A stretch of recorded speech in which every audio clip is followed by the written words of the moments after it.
My parents traded away their savings and used my retirement fund without telling me. When I found out, they said, "You owe us for raising you." I was mocked by my coworkers when my card declined at a business dinner. They went pale when I pulled out the forensic audit and said, "So, you're telling me you took my money, my retirement money, and thought I wouldn't find out?" My father didn't blink. "We needed it. And anyway, you wouldn't be where you are if it wasn't for us." That was the moment it hit me. They didn't just steal from me, they believed they were entitled to it. I never thought I'd be the kind of person writing a story like this. I always believed that if I worked hard, stayed disciplined, and kept my head down, I'd be safe. Protected. That all the late nights and budgeting and self-denial would pay off one day. But no spreadsheet can prepare you for betrayal by the people who brought you into the world. I'm 38 now. My name is Arlene, and I work as a senior financial analyst in Seattle. I don't have kids, never married. My job has been my life, and honestly, I've never minded that. I like structure. I like knowing where every dollar goes.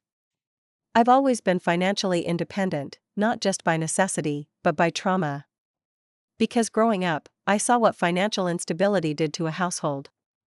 My parents, Dennis and Maureen, live in Spokane. They were never great with money. Actually, that's being kind. They were awful with it. Late bills, phone calls from creditors, nights eating canned beans while cable TV played in the background. They'd fight over money constantly, even in front of me. I learned early on not to ask for anything. They made it clear that anything they gave me came at a cost, emotional or otherwise. Still, they were my parents. I didn't expect them to fund my life, but I thought they'd at least stay out of it. Turns out, I was wrong. The disaster started last year, in the fall. I had just finished overseeing a massive internal audit at work and was invited to a formal business dinner in San Francisco with several of our partner firms. It was the kind of event where suits cost more than my rent and menus didn't show prices. We were at a high-end place in the financial district, the kind of venue where deals are quietly brokered over bone-in steaks and $300 wine. When the check came, we all passed our cards to the server, the way you do at these things when the company is covering part of it and everyone pays the rest. A few minutes later, the waiter returned and, with a perfectly professional voice, told me my card had been declined. I laughed at first. "Try the other one," I said, handing over my backup. He came back again, declined. The people around the table didn't know what to say. A few offered awkward jokes. One of the junior execs made a comment like, "Guess it's a rough quarter, huh?" Everyone laughed politely, but I felt heat rise to my cheeks.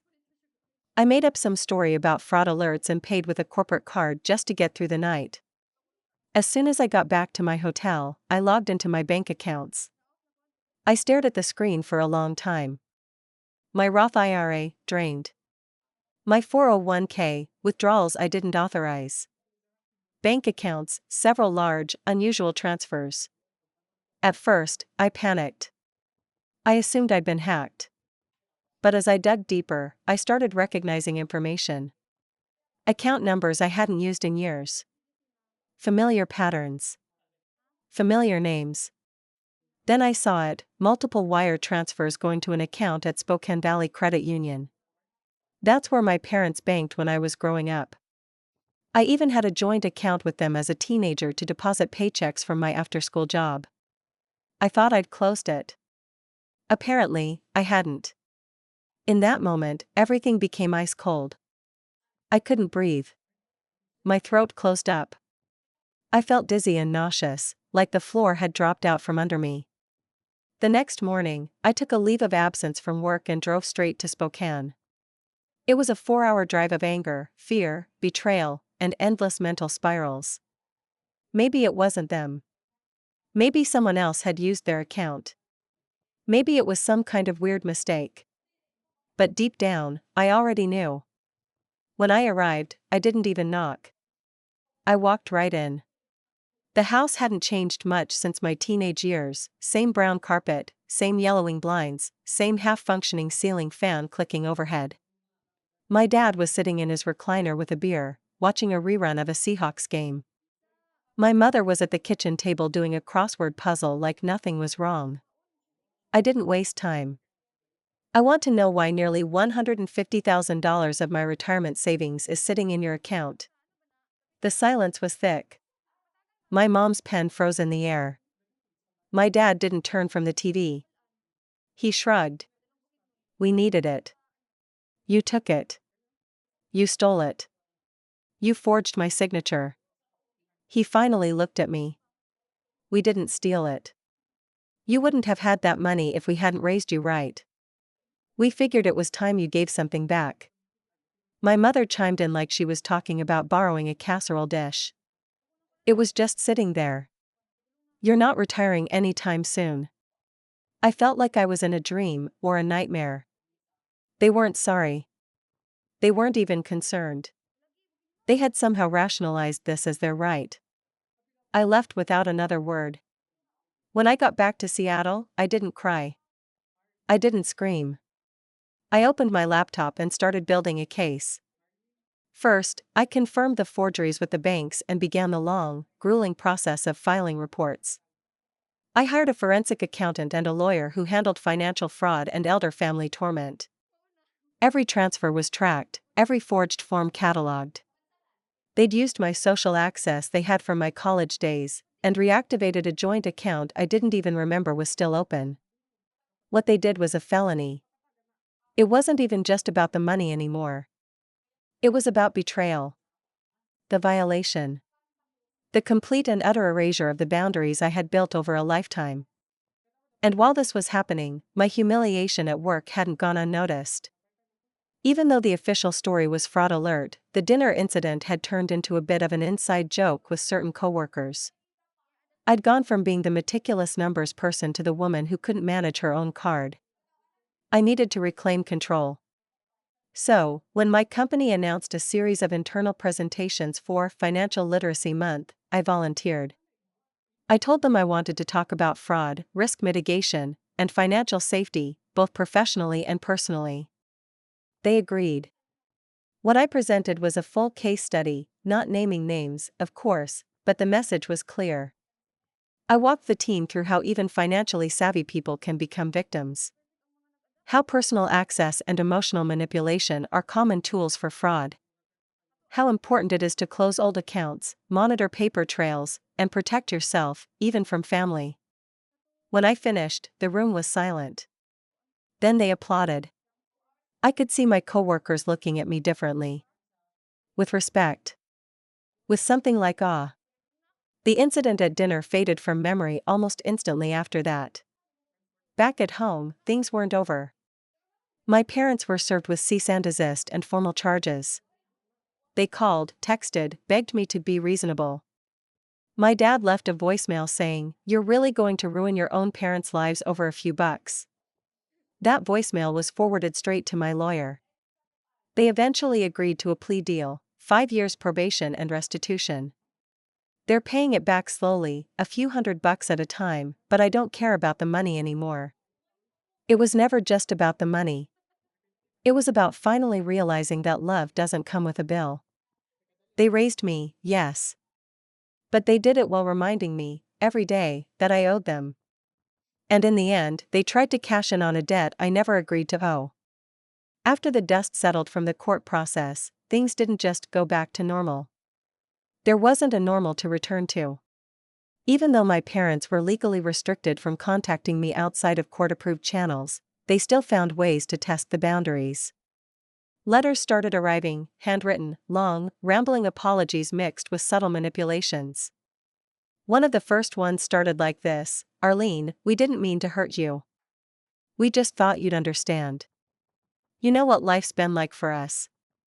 You had all that money and we thought, just for a while, you wouldn't even notice it missing."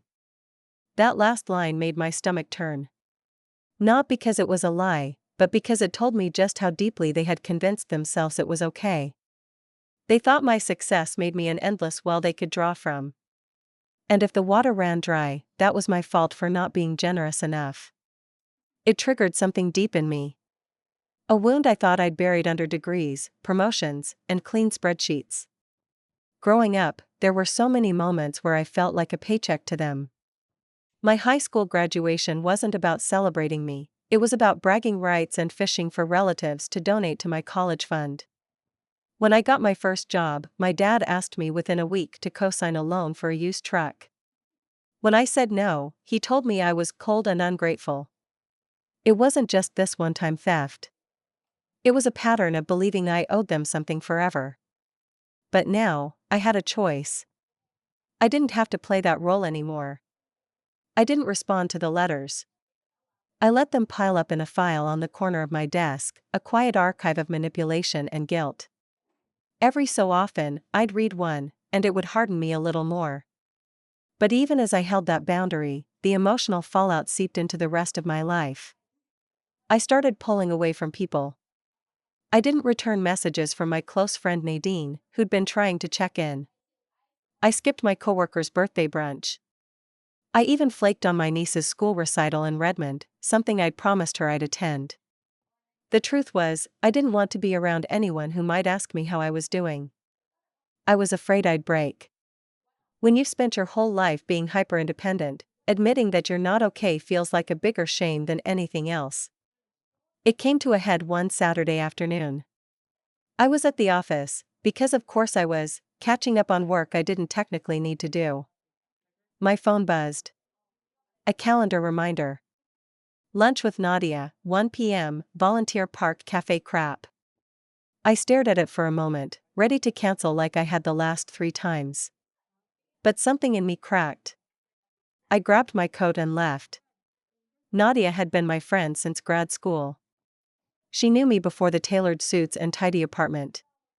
She knew the girl who skipped meals to pay tuition and took night classes just to avoid going home. When I got to the cafe, she was already there, coffee in hand, eyes scanning the door. She looked up and smiled. Thought you might ghost again. I almost did. She didn't press me. Just waited. Eventually, I told her everything.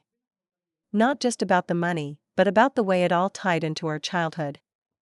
The slow, invisible erosion of trust. The years of being told that love was transactional. That success was a family asset, not an individual one. That debt wasn't just financial, it was emotional. Nadia didn't interrupt. She didn't offer cliches. When I finally stopped talking, she just said, "You know, I always wondered how you could be so good with numbers and still so bad at protecting your heart." It hit me harder than I expected. Because she was right. I'd spent years mastering spreadsheets, investing, compound interest, all the math that makes the world turn. But I'd never learned how to say, "This is mine. You don't get to take it." Especially not to the people who gave me life. That night, I went home and finally opened the last letter my parents had sent. It was a Christmas card, months early. A photo of a wreath taped to printer paper with the words, "We still love you. Family is forever." I closed it and placed it in the box with the others. And then I opened a new document on my laptop and started writing everything down, from the day I noticed the missing funds to the moment my card declined at that dinner table. I didn't know what I was going to do with it. Maybe it would become part of a legal record. Maybe I'd post it anonymously. Or maybe it was just for me. But I needed to see it on paper. To acknowledge that this happened. That it was real. That it wasn't okay. And that maybe, just maybe, I didn't owe them a damn thing. After I started writing everything down, something changed in me. It was slow at first, like thawing out after standing in the snow too long, but it was real. Getting the details out of my head and onto paper gave me distance. Perspective. I stopped replaying conversations in my head at night. I stopped drafting imaginary responses to my parents' guilt-laced letters. I could breathe again. But healing isn't linear, and as anyone who's been through a deep betrayal knows, you don't just move on. The cracks show up in strange places. One night, I was out with a coworker, Brenna, at a low-key bar in Capitol Hill. Nothing fancy, just drinks and appetizers after a long week. She mentioned in passing that she'd given her parents power of attorney when they started to show signs of early memory issues. I felt the nausea crawl up my throat before I could stop it. I excused myself to the restroom and sat on the closed toilet seat for 10 minutes, just breathing. That's what people should be able to do: trust their family with their health, their money, their lives. But I couldn't even trust mine not to steal from me when I wasn't looking. Later that night, I looked up my old accounts again. Even though they'd been locked, closed, and protected with more layers of authentication than a Pentagon server, I still checked. Like a survivor checking the locks on the door a dozen times before bed. Logically, I knew they couldn't touch my money anymore. Emotionally, I didn't believe it. It wasn't just the fear of theft anymore, it was the fear of being fooled again. Of not seeing it coming. Of missing the red flags in people I wanted to believe loved me. I brought it up in therapy. I'd finally started seeing someone again, Dr. Hirsch, a no-nonsense woman with silver-streaked hair and wire-rimmed glasses who listened more than she spoke. After a few sessions, she said something I haven't been able to forget: your parents broke the contract that most children believe is sacred, that love is unconditional. But the hardest part for you isn't that they broke it. It's that they never believed it existed in the first place. I didn't cry when she said it, but I wanted to. Because it was true. Even before the money was taken, even before the forged signatures and court dates and formal restitution agreements, my parents had already broken that contract. They raised me with the understanding that everything had a cost. Even affection. You want to go to summer camp? Better get straight as. You want new shoes? Be ready to hear about it for 6 months. You want space? Freedom? Your own life? Then don't forget who paid for it. I had trained myself to believe love meant sacrificing autonomy. And when I finally broke free, they punished me by taking something they knew I valued: my security. My future. Still, I didn't talk to many people about it. Only Nadia, my lawyer, and Dr. Hirsch knew the full extent. At work, I kept things professional.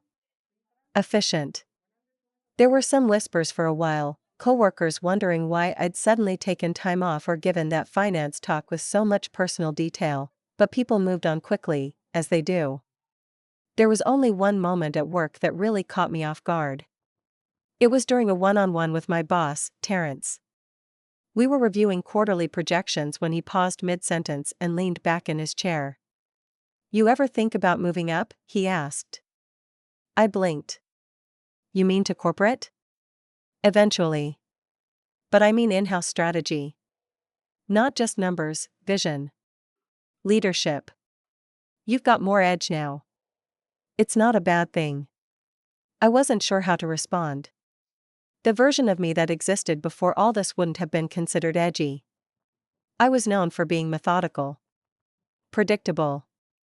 Quietly competent. But Terrence saw it. That fire under the surface. The clarity that comes after your life has been bulldozed by people who said they loved you. I didn't answer him right away. I just nodded. That night, I sat in my apartment and thought about what kind of life I wanted to build now. I'd always imagined retirement as this distant, peaceful horizon. But now, it felt different.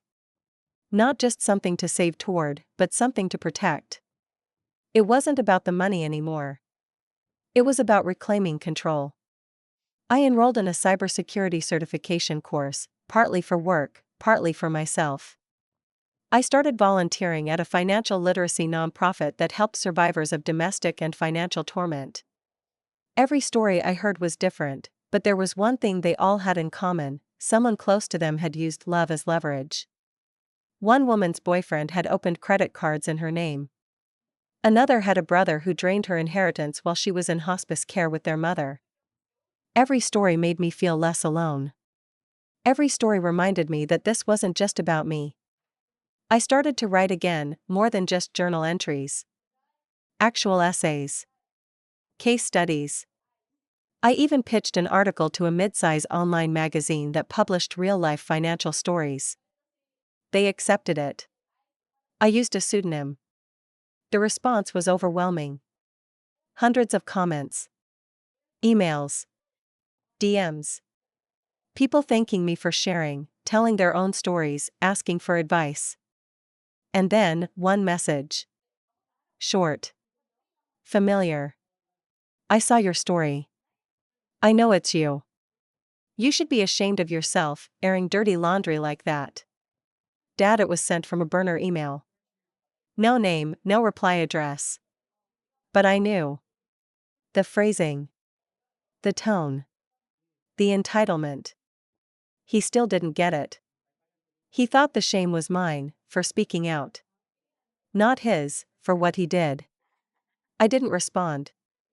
But I printed the message and taped it to the last page of my journal. Not as a scar, but as a reminder. Of who I'm not anymore. Of what I will never tolerate again. Of how some people will always see love as a transaction. But how I finally learned to walk away from that deal. I didn't report the email. I didn't even tell my lawyer.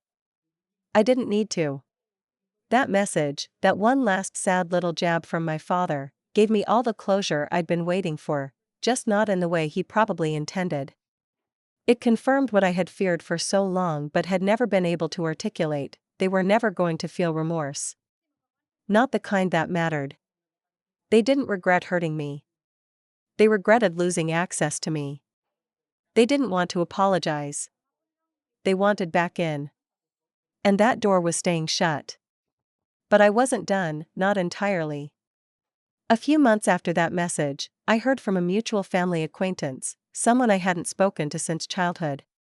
Her name was Monica, an old neighbor who had once babysat me when I was 9. She reached out through LinkedIn, of all places. I don't know if this is overstepping, Arlene, but I saw your article and realized I've seen some similar red flags with your parents. They're telling people you froze their bank accounts and stole from them. It was like being punched in the chest all over again. I thanked her, then asked her to screenshot anything she came across that backed it up. Over the next few weeks, she sent me photos of Facebook posts, group messages, even a Nextdoor thread. My parents were spinning a narrative: I was an ungrateful daughter who had cut them off after taking money from them to fund my fancy lifestyle. They claimed the court proceedings were a misunderstanding and that they had been cleared of all charges. It was all a lie. A smear campaign. And that's when the part of me they didn't raise, the part that had sharpened over years of independence, discipline, and betrayal, decided it was time for a very specific kind of revenge. I didn't yell. I didn't confront them. I built a presentation. See, the same publication that had picked up my article reached out to ask if I wanted to do a follow-up piece. Something educational, they said, but personal. A breakdown of how to protect your finances from those closest to you. Identity protection. Legal safeguards. Storytelling through numbers. I pitched them a full digital guide: when love costs you everything, protecting yourself from family-based financial torment. They loved it. They gave me a full digital spread and even offered to promote it through their financial literacy series. This time, I used my real name. The guide went live in early spring. The timing was poetic: tax season. People were already anxious about money, and my story cut through the noise like a blade. The article was shared widely, especially among forums for adult children of manipulative or toxic parents. A few local news outlets picked it up. One radio show asked me to come on and speak. And then, a small but significant domino fell. My parents' church group saw it. Apparently, they'd been very active in their local church for years, posing as victims of a daughter too greedy to care for her aging parents. Their community knew something had happened between us, but they'd only ever heard their side. Until now. I didn't name them directly in the article, of course. But the details? The town? The timeline? It wasn't hard to connect the dots. Soon after, my parents were quietly removed from a few volunteer positions. People stopped calling. Donations they'd been hoping for to help fix up the house didn't come through. Someone tagged them in the comments of the article's Facebook post and simply wrote, "Is this about you too? Sounds familiar." They tried to fight it, from what I heard. Claimed slander. Threatened legal action. But I hadn't broken the law. I hadn't even broken a sweat. Everything I wrote was true, verifiable, and meticulously documented. If they'd gone to court, they would have been laughed out of the building. Eventually, they went quiet. They knew they'd lost. And I moved forward. The truth is, revenge wasn't about destroying them. It wasn't even about payback. It was about reclaiming my name, my story, my narrative. They had stolen not just my money, but the way people looked at me. The way I looked at myself. Now, I was back in control. In the months that followed, my career accelerated. I was offered the position Terrence hinted at, head of financial strategy for our West Coast division. I accepted. I moved into a larger condo with a view of the Sound. I traveled more. I started dating again. And I never once checked the mailbox for another letter. The restitution money still trickled in. I set it aside in a separate account labeled Poison Refund. Not out of spite, but to remind myself where it came from and what it cost. Last month, I donated the full amount to the financial torment nonprofit where I'd been volunteering. They used it to fund an emergency housing program for women who were being financially controlled by partners or family. It felt better than any refund ever could. As for my parents, I assume they're still in Spokane. Still bitter. Still confused why the daughter they raised won't pick up the phone. But me? I'm no longer living under the weight of what I owe. I'm living in the freedom of what I refuse to pay.